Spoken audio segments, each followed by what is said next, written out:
try not to get fired. On the show this week, we have members of our esteemed EUPU gameplay features team, uh, starting with Dan Truffin. Below, say hi, Dan. Hello, everyone.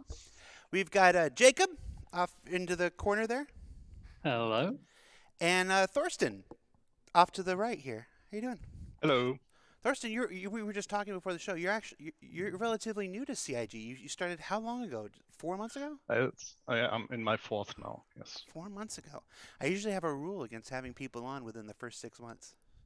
Oh, I broke That it. might disqualify me as well. Got some I've new only been blood. here since January myself. Really? Yeah. Well, welcome aboard, guys. Welcome to your first Star Citizen Live experience. Dan, of course, is no stranger to Star Citizen Live. He's old hat, but a good hat. And I don't know where I'm going with that. We're off the rails anyway. All right, we're talking EUPU gameplay feature team. Now, the EU gameplay feature team works on many aspects of Star Citizen, but not all aspects. And we're saying this at the beginning because, as we usually do, we put a thread up on Spectrum to collect a bunch of questions and listed out a bunch of things that the team was responsible for and worked for, and nobody read it. The questions were just all over the place, man. Good questions. Things I'd like to know the answers to, but just not what this team's working on, guys. So, I don't know. But we were able to find a lot of questions that the team does work on. Plus, we are going to take questions live from the chat. So if you are watching live on Twitch TV right now, you can submit your questions with the word question in capital letters, surrounded by brackets. We're going to pull that out of the chat. Let's start off by talking about the things that you do work on. So why don't we introduce the team and some of the stuff that they do work on so that we can shape the questions that come in live. Dan, what is the EUPU feature team and what are they responsible for?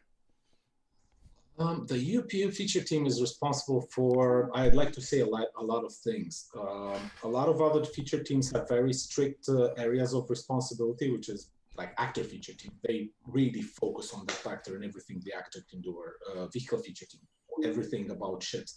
We tend to take a bit of everything and a bit of the things that don't fall into those categories.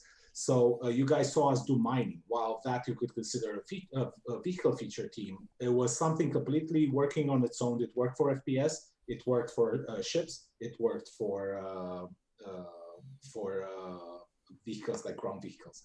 So it wasn't falling in any of the other teams. So we took it, we made it, and hopefully you guys enjoyed it.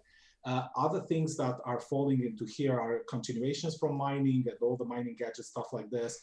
Claro, está comentando que el equipo de características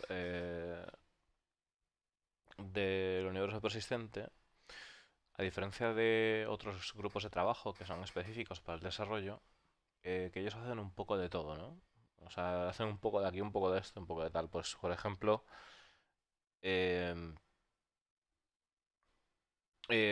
pues el tema de la minería, ¿no? De desarrollar la minería, que dice que espera que disfrutemos, pues que... o de avanzar el tema de la minería. O, por ejemplo, que no es exactamente el cómo una nave tiene... cómo una nave tiene que volar, sino los elementos que una nave, pues, o los comportamientos que pueden escogerse para una nave, ¿no? Ese tipo de comportamientos, diseñar esos comportamientos, pero no cómo tiene que moverse concretamente una nave, ¿no? Initially, we're going to be using level designers who will place it in various places, or mission designers, and be able to create the blockage for the player, that the player has to circumvent in a different way, or maybe use a crate, push it with a tractor beam into the laser's path that trips the mine, and then you can pass, stuff like this. It's a lot of small little things like traps, things like this that allow us to make the world richer and make the player not just walk from A to B. They have to be cautious. This is a hostile environment. It's been rigged by other people. It's been trapped, it's unstable. When you walk in a wreck, you expect that wreck to start squeaking and collapsing on you. When you go into a cave, it shouldn't just be a walk in the park. There should be things that happen. There's things that fall on you. You have to be careful. So all of this environmental gameplay is a big umbrella under which a lot of smaller little things fall under. as part of also environmental gameplay, you could call it, is loot generation. How do we generate loot in the world? We generated minables and harvestables, stuff like this, but we never generated like, how do I spawn a shotgun in a crate? And how do I make sure that every time I open that crate, there's something else in there? It's not the same crate with the same shotgun. It's going to be, I don't know, it's going to be money, it's going to be an armor, it's going to be a bottle of Claro, el tema vodka, del it's equipo gonna be gratis 30 también pues trabaja whatever en el hecho de you que happen exista to la find when you posibilidad, open. el hecho de que exista la posibilidad de un lodeable, ¿no? ¿Cómo hago pues para que aparezca un arma dentro de un cofre, o cómo hago para que no siempre aparezca ese mismo arma dentro de ese cofre? O sea que al final el equipo de características pues se encargaría pues también de hacer ese tipo de cosas, ¿no? for the players. Cool. So what we put a list on the we put a list of topics up on the spectrum, and to answer the question from lethality about whether I was actually complaining that people were asking about that, there's a list. It's just reading lethality. That's all I'm saying. I'm just saying read. It doesn't say subscriber items, and it doesn't say hacking on it. So I mean, you don't have to know a whole lot, right? It's hard. Shout out to people- lethality. when Shout out to people care lethality so asking the tough much- questions. When Like- people care so much about a certain subject, it's very hard for them not to Yes. ask the question. No. whatever. And then we'll all, and like I said, we do this every single week. So if it's not this show, it'll be next show or the show after that or the Hasta show after comen- that. We'll get there. Están comentando ahí del tema de las preguntas que se le hacen en el Status del Live. Que dice el compi, ¿no? de Lando, que es difícil cuando la gente quiere tratar un tema que no, en concreto, pues que no salga a la palestra, ¿no? Y porque estaban ahí preguntando algo que no tenía nada que ver ahora mismo con el listado de... O sea, porque decía, pues, ¿por qué no sale mi pregunta, tío? ¿No? Y bueno, pues porque no está en el listado de cosas que preguntar que están relacionadas con este equipo, ¿no? Those probes will ping and reveal basically objects that are of interest there, or anything that might be there. And those objects could be like mining places, derelict stations, ships, anything that we could imagine that you could find there and we could spawn. And so you find something, then what you have to do there is triangulate. So you have to bring in the probes into position, so you get the more precise signal on that. And once the signal strength is enough, you can either decide to generate a quantum beacon that you can basically jump to. You could store that information and sell it to other players. Or what we aim to have there is an analysis gameplay where you basically have a signature, a unique signature of what you found there, and then you compare it on your ship. So basically the drones, the probe sends back the signature, and you sit on your PC on the ship, and you compare the signature with everything that you either bought or you collected yourself in the library. And then you get an idea, okay, this might be in Gladius, this could be... Están hablando de una cosa interesante, ¿no? Del tema de cómo va a funcionar el tema del escáner. Es decir, nosotros vamos a ver algo de interés y vamos a tener que triangular o sea, se va a triangular la posición, ¿no? Pues se va a generar una baliza.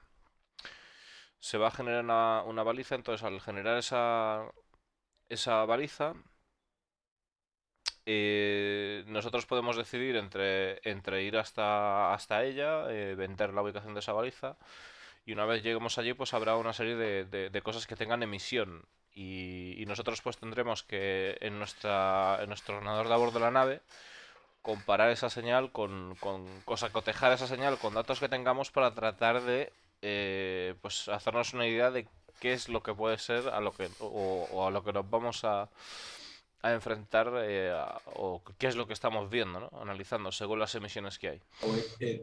It opens up a lot of exploration for a lot of players. It also opens up a lot of options for traps and creating interesting scenarios where you're kind of going like, well, let's see what happens and who jumps for the bait here. So, and it's up to the players once they get the full analysis and to figure out what that thing is. They can jump, they cannot jump, they can sell the information, they can sell it as, oh, I found this very rich asteroid field. And when that person buys it, looks over the analysis data, oh, yeah, that looks like an asteroid field. But when they jump there, it's not an asteroid field. There's, I don't know, it's a booby trap. There's a turret on every rock there. And as soon as you jump in, it blows you up. Because the guy that did the analysis didn't go all the way to figure out everything and actually jump there, see himself what is in that space. So Yeah, what is important for us is definitely that it's a player skilled base. So the more data you collected, the more precise your predictions are. So the longer you have been doing that already, the more precise your data is, the higher the value is that you can ask for if you sell them. And the risk reward goes both ways. Let's say you're scanning for something, no, it's not scanning, it's like probing for something, and you find a thing, and then you go like, oh, I want the last detail. I'm going to spend half an hour getting that. By the time you spend half an hour on it, it might be gone, because that might be a ship, might be a player, might be an NPC that just goes away. It's not going to wait there forever for you to get all the data about it. So it's up to you how much time you want to invest in that. Claro, están comentando un poco que el tema de la hora de la exploración, de dedicarse a explorar ese tipo de datos y tal, que podríamos estar en la situación de efectivamente ponernos a escanear algo y venderlo, pero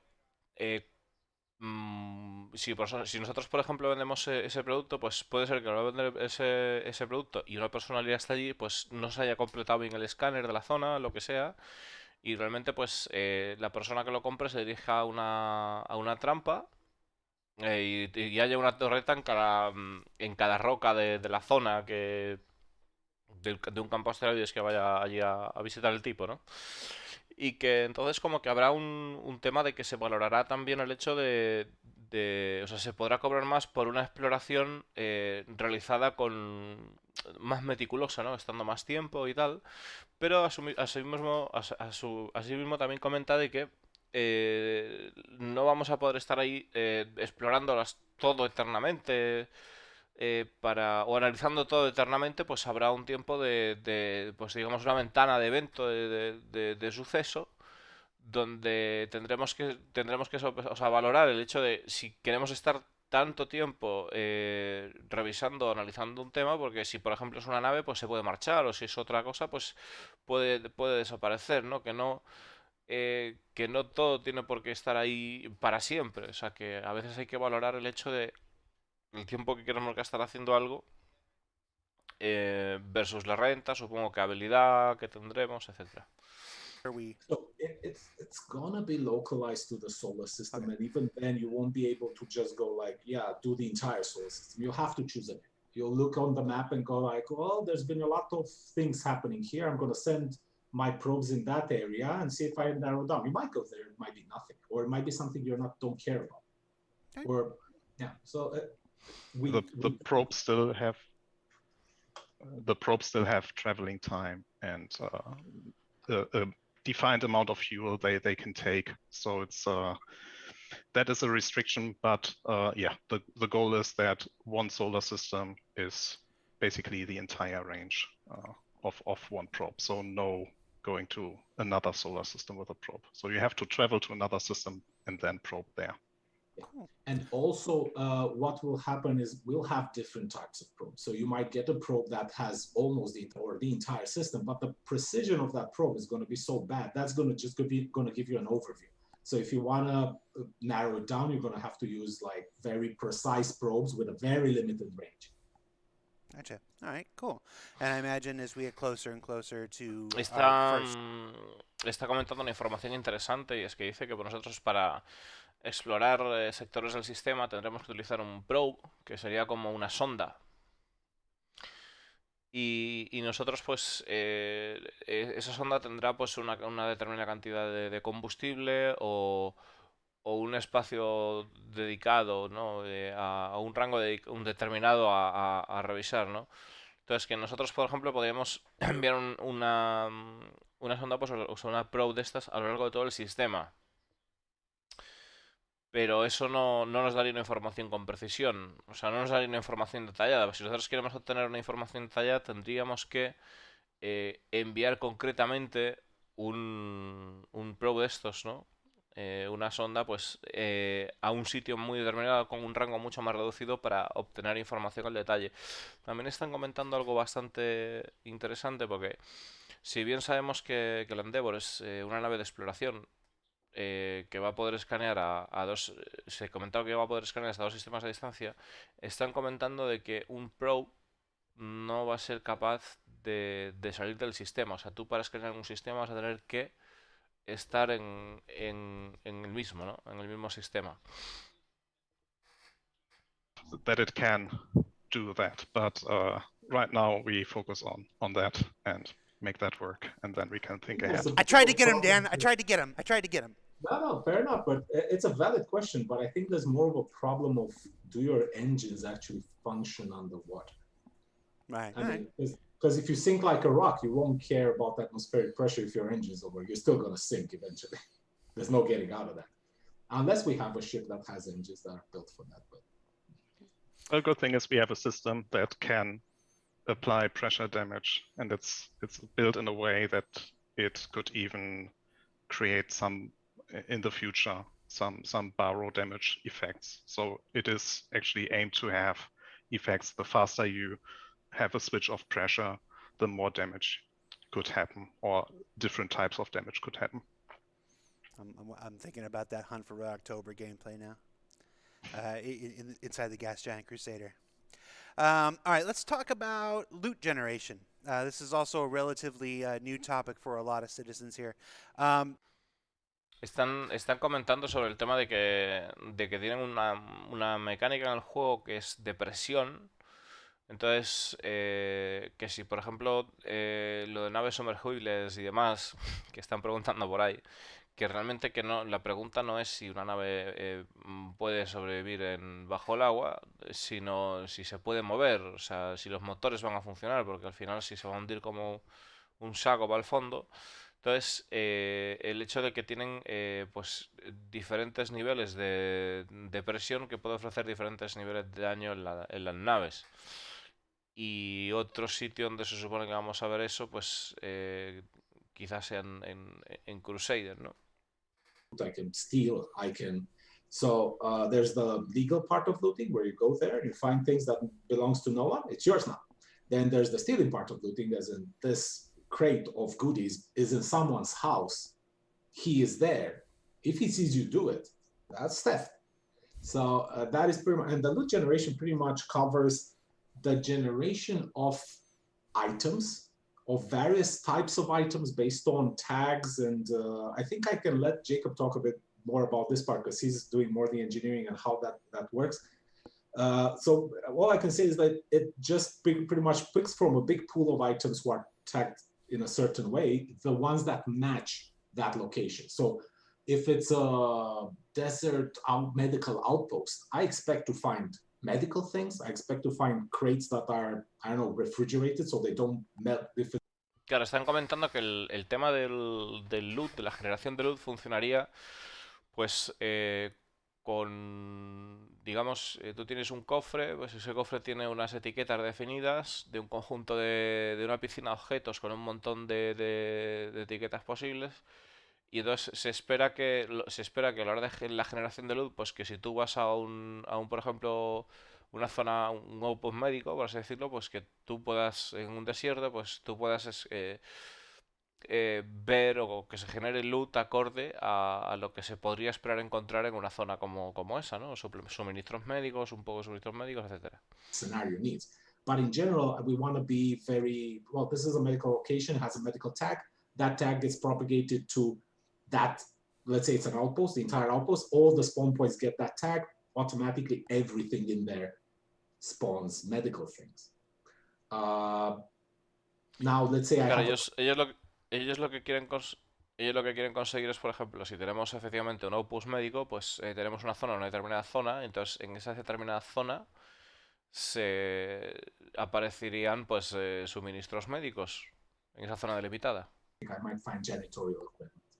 So when I open that crate, the UI will show me, well, there's a mop, there's whatever janitorial equipment is needed in that area. Is is this like the next evolution of the Harvestable system? It sounds like something that can be built right on top of the work that you've done for the Harvestables. One for you, Jacob. Yeah, very, very similar, in fact. In terms of generating the loot containers, it is the same system, just being used in a different way. And like Dan was saying, it's designed to be very, very flexible. The main goal with the implementation at the moment is to make sure that we give our level and mission designers all the flexibility they need to create whatever loot situation they want in a particular area. So yeah, we can, the designers can define what we call a loot archetype, which is a collection of tags that the items should have.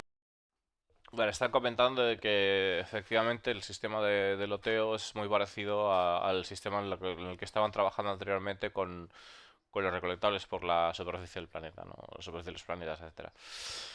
Entonces, lo que está diciendo es que lo que se ofrece es una solución para los para los equipos de desarrollo del juego, de tal manera que puedan usar unas características de loot determinadas para, o sea, particulares, ¿no? Para una zona concreta y un área concreta. Y pues a partir de ahí pues se pueda generar el loot según las características que la persona pues que esté haciendo esa tarea pues demande en ese momento, ¿no? It'll only spawn pirate stuff. That's the idea. But the real focus is on making it extremely flexible and customizable for our designers. Claro, dice, So el that objetivo whatever situation el they objetivo de esto es want, hacerlo extremadamente have. personalizable y flexible, ¿no? I can Para que see se adapte a the, las situaciones que pues I can see the los, humorous potential for growing pains as this comes eh, online and los diseñadores de it starts juego going pues through pueden and requerir, ¿no? tags, you know, the tags get sorted and expanded out and stuff like this. Are you willing to confirm that we can loot beating hearts, Dan? You mentioned that before. No. Yeah, maybe not beating, but frozen. Frozen as that you would have to. You could actually sell spare organs. Then probably yes. So if you're a hardened pirate and you don't give a shit about the lives of humans, you would raid a medical facility that they're doing heart transplants. You could steal a heart and take it to your boss because he needs a heart transplant. He just gave you a mission to find a heart somewhere. That is a valid mission for us. It's up to the players how evil they want to be. As a follow-up question from the chat, how much consideration is being put into the depth of loot tables to ensure that there is a healthy enough variety? I mean, beyond just setting up the tags, is this going to be we're looting the same 5 items over and over again in a place? That's entirely down to the designers setting up the areas, setting up the missions. It can be as varied as they want it to be. At the moment, just early stages of development, we've got 2,600 items that can be looted. And yeah, the designers can use the tags to filter down which ones of them should spawn where, when, why, all sorts. I Claro, think this is a major. Están comentando un poco de las posibilidades de loteo que habría si se podría, por ejemplo, lotear órganos, ¿no? Y está comentando de que, bueno, que el día de mañana, pues si un jugador entra a una instalación médica y hay un corazón, pues para atrás en una caja de órganos, ¿no? Pues que eso se podría conseguir a través de una misión porque el jefe o la persona que nos envía pues necesita un trasplante de corazón y tal, y eso sería una misión válida para ellos, dice, ¿no? Aparte de eso, decían si vamos a encontrar monotonía a la hora de los objetos que vamos a encontrar en un cofre que podamos lootear, ¿no? Y comenta de que eso depende enteramente de los diseñadores, que ahora mismo hay 2.600 y pico objetos posibles para poder configurar por etiquetas para nosotros poder encontrar en un cofre. En el desarrollo temprano del juego, ¿no? Habrá más luego, claro. because yeah, otherwise it's going to be silly. It's going to look like a circus if you can get, I don't know, I don't know, another like guns in a kid's playground that you can loot. It doesn't make any sense. Now, you mentioned that loot generation came about because the actor feature team had begun working on looting. So this question may bridge the two, so I don't know if this is for you guys or not. But if an NPC is equipped with armor and we kill them, will we be able to take their armor, or will there be a percentage drop system of some other armor, from the loot tables that we're talking about, or whatever? What's the priority there? So I don't want to speak for the actor feature team because they're doing the looting from the actor, but as far as I know, don't quote me on this, but as far as I know, you loot what the guy is wearing. Okay. It might not be worth looting because he might be wearing a shit armor that's super heavy that might not even fit in your backpack. But if it's better than the one you're wearing, yeah, no problem. Swap them around and you get a better armor now. If he has a weapon that you need, get. Claro, están haciéndole la pregunta de que si lo tenemos un cadáver se generará un cofre en ese cadáver, por así decirlo, un loteable que sea que haya un porcentaje de cosas, o sea, que sea por drop, como el típico RPG de toda la vida, o si realmente lo que lleve el personaje va a ser lo que vamos a encontrar. Y dice que no puede hablar por el equipo de Actor Feature Team, del equipo de características de jugador, ¿no? De actor, el personaje, pero que hasta donde él sabe, pues sí, efectivamente, cuando lo tenemos un cadáver, vamos a encontrar lo que él lleva puesto. Incluso le podemos quitar la armadura, en caso de que, pues, si se la queremos quemar por la nuestra, pero probablemente pues puede ser que la armadura que sea una armadura pesada, por ejemplo, y ni siquiera nos quepa en la mochila. O sea, que puede que no ser todo merecedor de ser loteado, ¿no? This is an exception. Normally, if they have shitty equipment, they're going to have a shitty loot in the backpack. But we generate what's in the backpack, what's in their pockets. We also can generate now stuff for a mission, as in put a key card on him, or a tiny note that if you actually bother to open and inspect, might have a key code that you could open some things adjacent to him and stuff like this. Okay. But that is stuff we can generate from a loot generation. So it sounds like we have the potential to do a healthy little mix of things. Claro, pero también tienen la posibilidad de hacer un mix en el sentido de que también haya objetos con probabilidad. Por ejemplo, el encontrarte una tarjeta de acceso o no en un personaje, o algún tipo de llave que te habilite para entrar o abrir, o otro tipo de... O sea, otra cosa, ¿no? Que dice Discolando como que estamos aquí en una mezcla, un equilibrio entre lo que lleva el personaje y lo que pues se puede generar, que está la posibilidad también de que haya, pues, genera ese porcentaje de posibilidades de que un NPC tenga algo, ¿no?, en los bolsillos, ¿no? He might look like a poor guy, but he's worth killing. But you have to spend your time scanning him and figuring out what he actually has, rather than what he seems to have. All right. Let's move on to Harvestables, because from there, one of the questions we got in the thread was, will Harvestables ever have a benefit other than just selling them? Well, right now they have the benefit of selling, which is not much of a benefit. Sadly, we are working to correct that. They need to become more valuable. The other benefit is that you actually can consume them, some of them. You don't want to consume the rent-a-dung or something like this. The goal is to start using them for manufacturing science once we get to work on those parts. So once we get to work on those parts, the idea is that we start being able to extract certain materials for them that can be used to manufacture, I don't know, chemical drugs, explosives, things like this, oils for maintaining your weapon better, and maybe removing some of the wear and tear, or yes, various things where it can improve. El tema de los recolectables, volviendo al tema de los recolectables, ¿no? ¿Se van a poder utilizar para algo más que para venderlos?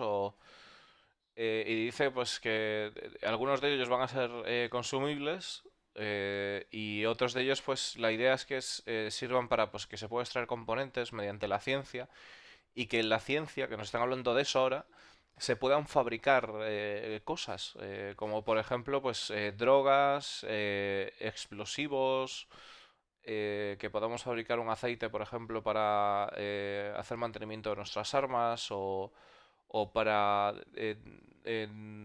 digamos, limpiar el desgaste de un arma o... Would be broken down into different steps of refining or different purities for the end product. Basically, why don't you give us a primer, I guess, would probably be most helpful.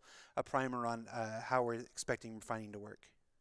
So basically the ship refining will be drastically different to the like station refinery, where you, like on the station refinery, you bring in your materials, you wait for quite some time, and then you get the end product. For the ships, it is an active process. So the player that is basically running the refinery ship has to analyze the material that is coming in and then decide on the correct process, where the process could be probably, so imagine like there's a scenario, the player had picked up like minerals and metals and has a refinery where there's a furnace, and the furnace will destroy the minerals, so that results in the loss of the minerals, but the metal would be refined and it would be of great quality. For the purities part, that's not something that we account for in our like first iteration. We now go for like more in a sense of if you are effective, you have less loss of material. Yeah, but, we'd rather go with the yield rather than purity, because it's easier for us to track rather than adding a property on each. Let's say you got gold at 57%, then you mix it with gold at 75, then you need to average. We'd rather get less gold out of it. You get pure gold, but it's less gold if you don't do it properly. So the system is always working towards the highest. Y ahora están hablando de cómo va a funcionar la nave refinera, ¿no? Pues a diferencia de una estación en la que tenemos un proceso donde refinamos todos los materiales, en el caso de la nave refinera, pues digamos que tenemos minerales y metales, pues tendremos que escoger el proceso adecuado y pues por ejemplo, si escogemos un proceso para aprovechar los metales, pues perderemos los minerales. Y dependiendo de lo bien que hagamos la elección, pues conseguiremos mayor cantidad de esos metales, ¿no? De momento esa es la idea que tienen, y en una primera iteración, y no tampoco tener en cuenta cosas como la pureza u otras cosas, ¿no? On the prospector become ejectable now. With a tractor beam, the refiner ship is able to pick them up, attach them to their own ports. They are able to scoop all that stuff into their storage, dump the empty sack, prospector picks it up, goes back to mine again. Now the refiner ship is running, constantly churning. It's constantly running whatever the guys bring, and is trying to not mix the minerals with the metals and kind of separate, and trying to think, well, on this batch, I'm going to run this process because there's higher chance of yielding, of getting this material that I'm interested in. Might not care about aluminium when I got the Grecian in there, or I might dispose of some diamonds if I have some Harvestables or whatever high price material. So it's going to constantly, there's going to be this choice where like, oh, if I add this catalyst to this furnace or this tank, I get to this reaction, I get to extract this and that. So it's going to be a lot of choices for the players. Obviously, as per usual with all of our systems, things can go awfully wrong. And if you add the wrong catalyst or don't watch the pressure, don't watch timers and what's supposed to happen, don't stop the reaction when it needs to happen, things might go boom. Or not only go boom, but you might just lose the material. You might just get a shit ton of slack. Sorry for my use of funny language. But that is what it will be. You'll be really annoyed at that point and you'll use those curse words. So that's pretty much the idea. The goal is to create this gameplay loop where at this point you add the trader, not the trader, the hauler. He's not a trader. He will help this mining operation. He will be coming every 5 minutes, comes, takes whatever was refined by the Starfarer, puts in his cargo hold, goes sell to the market, come back, and that creates an entire operation that an organization can run for hours and just like keep churning profit. The the difference is the Starfarer might not be able to refine as good as the station does with like 95% yield, but it doesn't matter because what you might get 80% or 60% doesn't even matter because what you're transporting is so much smaller and condensed in value. You don't have to transport unrefined ore and ship by ship, and it takes forever. So you're transporting very high yield, going there, selling, ship comes back. And this is where another fun part comes in. You actually get pirates coming in and preying on this chain. They might destroy the prospector. They might destroy the refinery. They might destroy the hauling ship that is transporting the refined stuff to the station. And this is where you hire mercenaries or get your organization people to come in and protect your operation. Some will have to fly with the transport ship. Some will have to protect the refiner ship. So it creates this entire ecosystem where you have people preying on each other, helping each other, trying to make as much money as possible in as little time as possible, rather than waiting for an entire day for the station to refine stuff. So it sounds like if we were to really illustrate the differences between ship-based refining and station-based refining, we're talking about a far more active and involved process for the player on ships. There's no AFK refining, no AFK refining in any way. You have to pay attention to all the tidbits of the reef. Claro, lo que está hablando es que a la hora de la diferencia entre lo que sería refinar en una estación y refinar en una nave es que el proceso es totalmente activo, que vamos a tener que estar todo el rato vigilando lo que serían pues estando pendiente del proceso, dependiendo de qué catalizador utilicemos, que esté todo funcionando bien, las presiones que haya, etcétera. Pues llegando a producirse una explosión en el caso de que lo hagamos mal o que perdamos el material, que sería perder todo el trabajo. Entonces, como que nosotros vamos a tener, por ejemplo, una Prospector dándole caña al tema, guardando en los pods de carga y demás, la refinería va a pillar esos pods de carga, ese material que está ahí en los pods de carga, y entonces pues vas a tener que ir refinando. Entonces al final es el yield, ¿no? Que es el resultante. Vamos a tener un resultante mucho más puro, ¿no? De que si fuéramos a vender directamente con la Prospector, por ejemplo. Entonces, de esa manera, directamente pues iremos a la estación e iremos a vender el material, ¿no? Y va a ser un proceso totalmente activo del que vamos a estar pendientes y se van a crear oportunidades tanto para piratas como para gente que se haga contratar la escolta, pues para proteger lo que sería tanto la nave minera como la nave refinera o lo que sea, pues que se haga ahí entre medias, ¿no? De un carguero o lo que sea, ¿no?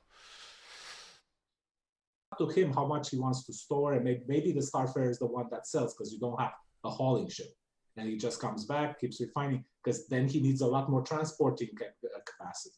So yeah, we're trying to offer all these options, and then it's up to the player to play however he sees fit and whatever the situation needs. Okay.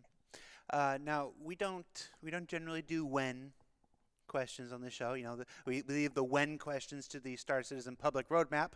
That's all the best and the most accurate when information that we have is on that roadmap, folks. That said, the stuff that we're talking about here, the refining, is this theory crafting of something we're going to work on someday in the future, or is this stuff that we're actively developing right now?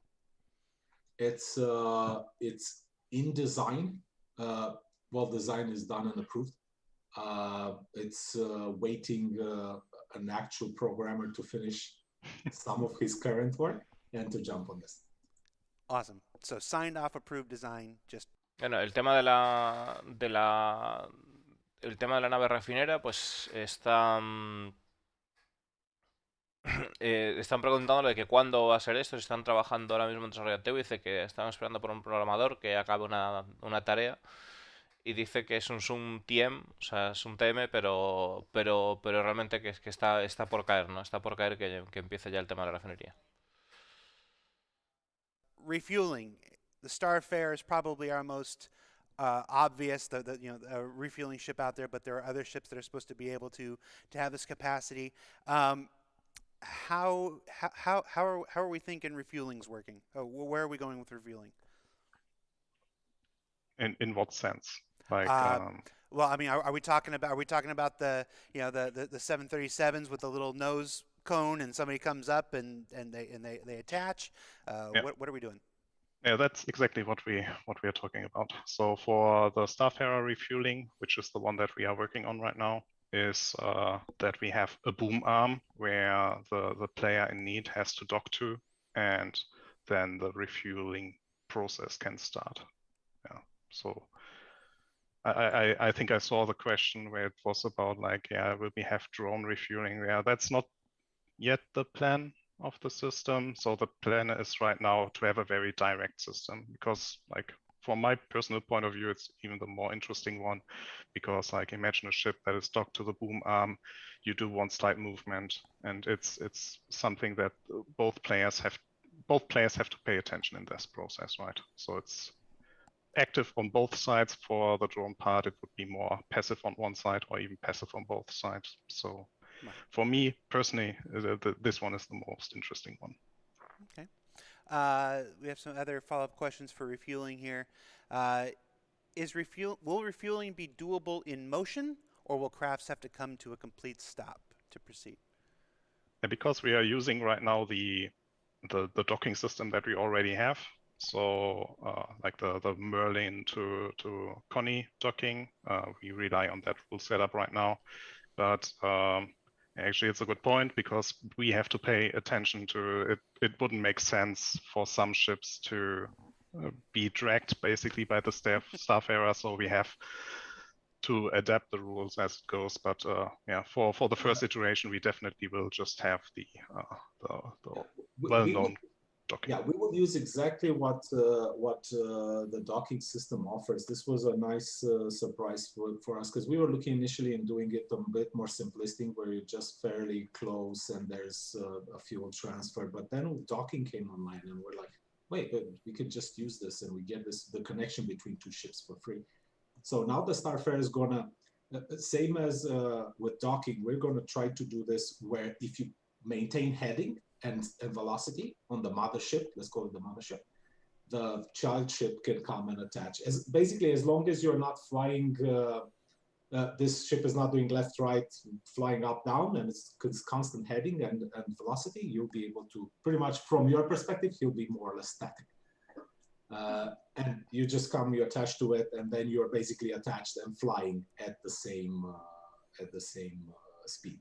The problem comes because this is a thing we bumped into, and we're like, oh, how do we do this? What happens when someone runs out of fuel? Because generally when you need refueling, you're out of fuel. So that is the moment where you are not going to be able to do in motion refueling, because you cannot catch up to the other ship. So first of all, what we did was allow the ship that needs refueling to still move very, very slowly, and only during the refueling maneuver. Basically, the ship maintains a very little amount of fuel to get you out of trouble for the refueling process. It doesn't allow you to use that fuel for flying or dogfighting or something like this. But once you go into refueling mode and you're attaching to a Starfarer, it allows you to very slowly. Nos está comentando varias cosas. El tema de. Están comentando el tema del refuel, de cómo será, ¿no? Y bueno, pues será como una especie de acoplarse a un brazo. Y de hecho van a utilizar la mecánica de acoplamiento que podemos ver con la Merlin ahora mismo, por ejemplo, en el verso. Y que cuando salió online, pues decidieron que coño, vamos a utilizar esto porque es una forma de acoplarse gratis, ¿no? Y que si bien en una primera iteración habrá como una especie de acoplamiento, en el futuro pues estará más detallado ese comportamiento de engancharse ese tubo con una nave. Y se podrá hacer en movimiento, pero sin movimientos bruscos. Y el refuel estamos hablando. Y luego, pues, en el caso de que, por ejemplo, una nave se quede sin combustible, habrá una reserva especial de combustible que solo funcione cuando se active la solicitud de refuel y los movimientos y la mecánica de movimientos de refuel. Como que tiene una pequeña cantidad de combustible que permite a la nave moverse muy, muy despacio y que solo tiene esa reserva, o sea, solo la nave tiene permitido utilizar esa reserva cuando precisamente está haciendo la maniobra para poder hacer el refuel en cuestión, ¿no? Que ese sería el lore o la historia de ese tipo de maniobra, de por qué una nave sin combustible puede moverse, ¿no? Worried if we open that can of worms.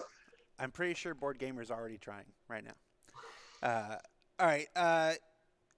speaking of refueling, is the refueling is in active development right now? Is this because it's a prerequisite for Pyro?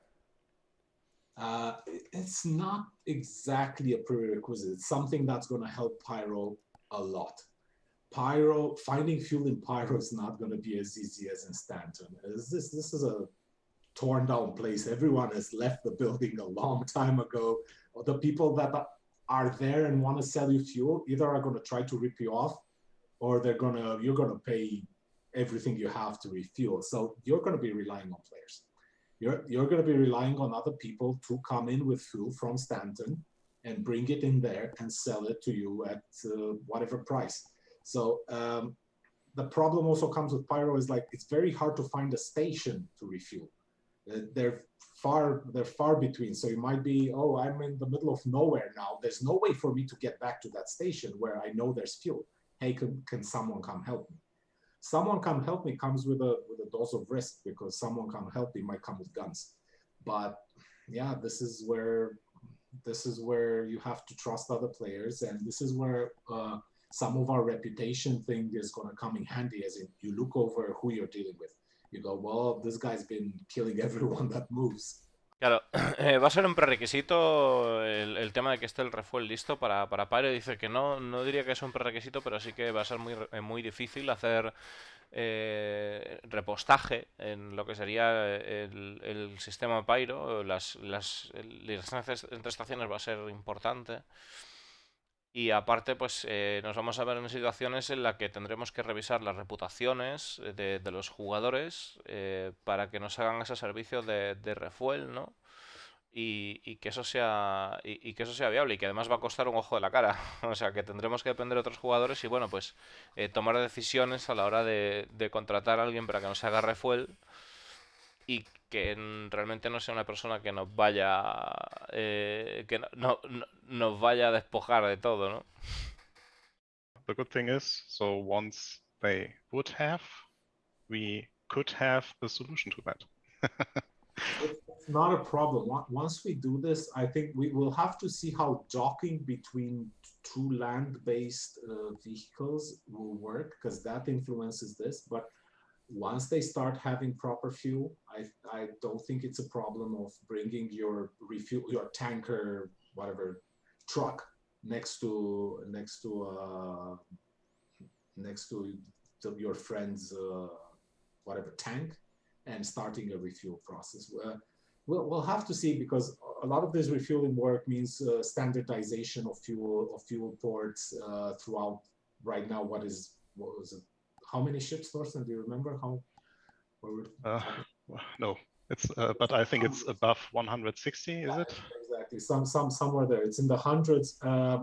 By the time we get this, probably we'll have vehicles in the hundreds too. So that's where the problem comes. The system we can develop fairly quickly, and especially if we have ship refueling already done. I'm not worried doing it for land vehicles, but it will be retrofitting all of the land vehicles to have fuel ports. For example, for the ships, we're doing this right now for ships, and we've gone, well, what does make sense, and where does it make sense on every ship? And we found a very good logic here. Is like, if it's pretty much facing forward, we're facing towards that same direction as ship forward, and when that boom arm comes is in view of the pilot, that is pretty much the best position you can get. So you always get that view of the boom arm coming, approaching. You can kind of go left, right. Okay, bam, I'm in. And it's always important to be forward, because if it's sideways, when you're flying the ship, is very hard to coordinate and touch 2 points that are not oriented to your forward direction. It's a mind-boggling thing, unless you rely on the UI, which helps you. But if anyone tries to dock some ship that the docking port is off axis, you will know what that means. All right.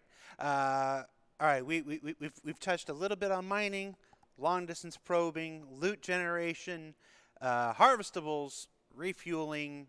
I skipped one, but we did it before refueling. Refining.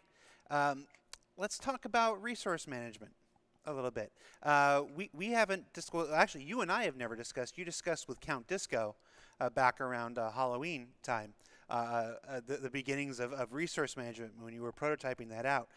What can you tell us about our current progress, where we're at? There's been a lot of silence on that, and for very good reasons. The programmer that works on this has had to go in the bowels of code and refactor pretty much everything with how our SC items work when it comes to how they function, how they generate resources. There's been so much groundwork. We expected there to be probably about half a year of groundwork. It turned out to be a lot more. This is a thing that will affect everything from ships to vehicles to stations. It's an incredibly, it touches the core of how our game functions. And I think at this moment, we are at the point where we start working on the actual gameplay. I know already there's heavy discussions, even this morning. Yeah, this morning or yesterday, there were heavy discussions of how we get the tanks on the Starfarer for refueling to transfer fuels between each other and the ship, because we want that to use the resource management and the distribution. We don't want to build another system just for refueling, or another system just for, I don't know, putting ammo into weapons on a ship, or I don't know, power, or all these things. There needs to be one system. All items in the game work with this system. We don't have 10 pieces of code that we need 10 programmers to oversee and maintain. Whenever one breaks, it's a different from the other one. It's one system. If something breaks, you know exactly where to look. But we are getting to the point where we're starting to see this being used in gameplay. It's still gonna be quite a bit till we see a full ship where you can start cutting power, rerouting power, sabotaging. If you remove this item, or if this item runs out of fuel or out of power, this happens. We're still a bit out. I don't want to give out. I don't want to give out any date because I don't know it. As you can see, our initial estimation of how much that groundwork of code needs to be was, we estimated half of what it actually was. Right. But this is the moment where there's also a good moment, because a lot of other programmers can start jumping in on this thing and starting to integrate. Whoever works on weapons needs to integrate this. Well, how do you get your ammo from a general ammo supply crate? Automatic. How do you power the weapon? Does it need CPU? Does it need all these things? And how do you, the shield guy is going to do the same. The guy that builds power supply needs to work with it. So we can start. We're at the point where we can slowly start to bring in more people into this as the groundwork has been completed. So yeah, and if you guys haven't. Bueno, la locura de los recursos, de manejar los recursos, es decir, de cómo manejar el combustible, cómo manejar, si nos ha cortado el streaming, me cago en la puta, con perdón. Y dicen de, bueno, pues el tema de cómo manejar recursos pues sería en plan de, pues que tiene que haber un sistema que funcione para todo, que no puede ser un sistema que solo funcione para el refueling y hacer otra cosa para tal, ¿no? Sino que lo que es el proceso de sacar munición de un cofre, de una caja, y de munición, y eso trasladarlo al arma o a la persona, ¿no? Ese proceso de extracción de munición, pues de que tiene que ser lo mismo, tiene que utilizar los mismos sistemas, ¿no? Los mismos fundamentos que lo que sería pues pues el pasar combustible de un tanque de una Starfarer a otro, y de eso pues a otra nave. Y por ejemplo, pues lo bueno que tiene, dice que está en un punto en el que, si bien habían estimado que tienen, o sea, habían estimado la mitad de tiempo de lo que realmente les va a llevar, o sea, que va a llevar mucho más tiempo hacer todo este sistema, porque incluye pues el tema de la energía de las naves, de cómo se gestiona, pues un montón de cosas, ¿no? El tema de cómo se gestiona un arma, de la energía del arma, cómo...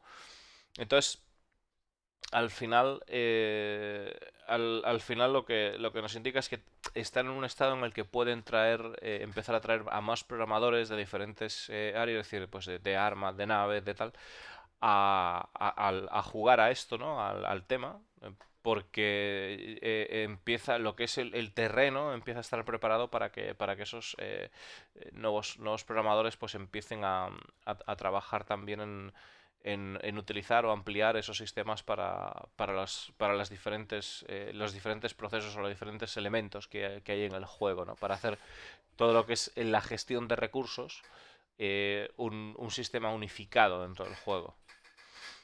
FPS mining was released and didn't receive much love for 2 years, more than 2 years, maybe 2 years, somewhere there. It's an integral part of the game, but it could use some love. We've expanded on the ship mining. We've done consumables, we've done components, we've done gadgets. This does not exist for FPS mining. So we would like to be able to take that multi-tool and equip it a bit more. I know the actor feature team are also working on a specialized version of the mining tool, because they're doing the same for a lot of the tools like tractor beam and all these things. They're going to get specialized version, more powerful, but they're not modular where you can just change an attachment and use it for something else. Sorry, my voice is gone. Probably the actor feature guys are going like, stop talking about that. So that's the idea, bringing in some of that flavor that we have for ships into FPS mining. That is something we can still do now and fairly easily. But there's other things that are way, way, way more important right now. All right. That's it, guys. We only got one more question left, but it's a question for everybody here. We've talked about resource management, mining, long-distance probing, loot generation, refining, refueling, all that stuff. What is the one thing, if you had to pick, it's hard to pick favorites between your children, but what is the one thing that your team is working on right now that has each one of you most excited for the future? And we're going to start with that, Jacob, because he's been quiet for a little while. What you got, Jacob? I'm kind of biased because loot generation's what I've been working on mainly for the past 6 months. So I'm excited about loot generation. I'm really looking forward to populating the universe with stuff for players to find. Yeah. Awesome. How about you, Thorsten? Also biased in that regards. Yeah. So I'm a huge Starfarer fan, so I'm looking forward to finally have it full of more additional functions. But the feature that actually I guess more interesting for me in terms of gameplay is actually the atmospheric depth damage. So I can see already, like you already mentioned it, like the hunt for Red October situations. So that probably will be fun. You're in a dogfight in the atmosphere of Crusader, and you know your ship has a higher depth resistance than theirs, so see if you can drag them. Claro, están comentando de que cuál sería vuestra característica favorita y demás de lo que estáis trabajando. Y comenta Jacob el generador de loot. Generador de loot, el otro compañero está diciendo el diseño de la presión a diferentes profundidades o diferentes atmósferas, de cómo va a afectar eso a la nave.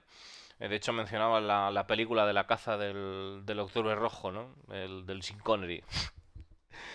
y este compañero pues está diciendo que su característica favorita, por la que está más entusiasmado, es el tema de los probes, ¿no? Las sondas estas de exploración. That they're producing drugs there or high-end weaponry. We spawn it. It's a temporary location, might be there for this week or this month or this day. Whoever finds it first gets to, well, if they can tackle it, gets to get the rewards. The miners are gonna have, I'm expecting the mining organization to have a dedicated probing division where they're just searching for things there. Oh, I found you guys a new asteroid cluster. Everyone just rush there, strip mining, and you make the profit. Whoever finds it first is going to make the money. Whoever finds it second pretty much makes nothing unless they're pirates, and then they find some miners there and then they make some money. So the pirates are going to have so much fun with this because this is how you find other people mining, hauling, doing other things. So there's so much, it pretty much makes the entire solar system space our playground, and we can do stuff that we generate, stuff that players do there, that others can find, stuff. It just brings the entire solar system to life. Dan Truffin, really into long distance probing. That's it, guys. That's our show. Thank you so much for taking the time out of your busy weeks. Thorsten, Jacob, congratulations on your first Star Citizen Live. Hope you survived the experience. Folks, be sure you stay tuned. Next Thursday is our last ISC of the quarter before we take our quarterly hiatus, and it's all about Ors, and we're gonna check out everything that brings Ors into life, from the VFX to the lights to the sights, the sounds, the music, and of course the clouds. So for Star Citizen Live, I'm Jared. That was Dan. That was Jacob over there. That was Thorsten. Take care, everybody. We'll see you next week. Bye-bye. Bye. Aye. Oh wait, no, that's the wrong. What is that? Oh, now it's animated. Oh, what are you doing?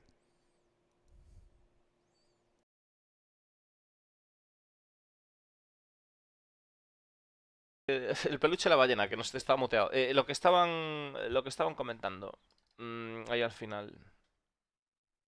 A ver si se acaba realmente otro día algo más. Que esto hay que...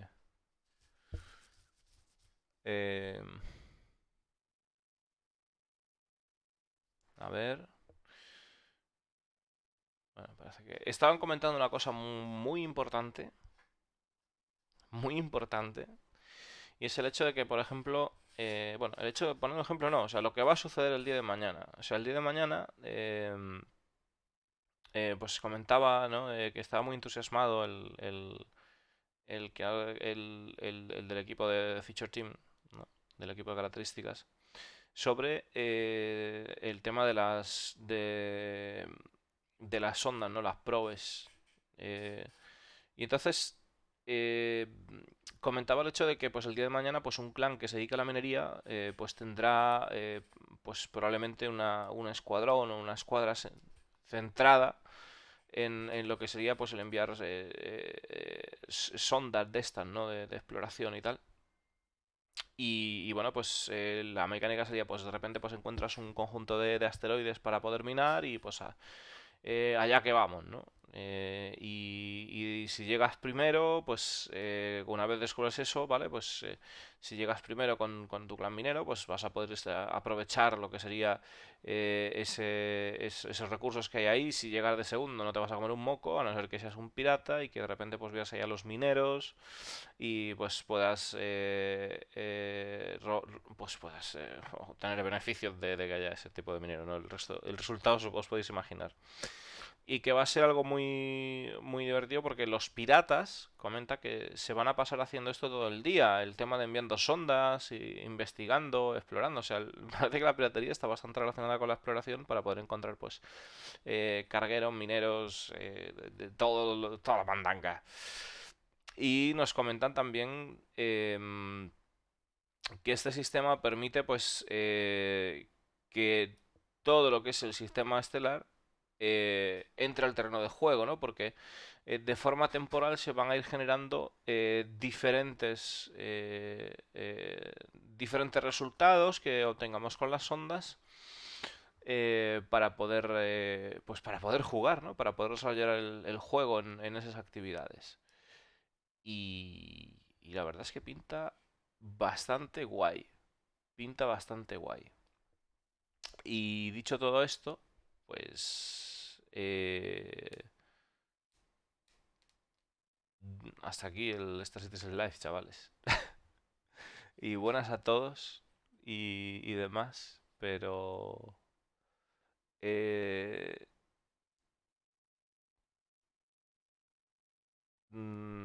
ver, un momentito.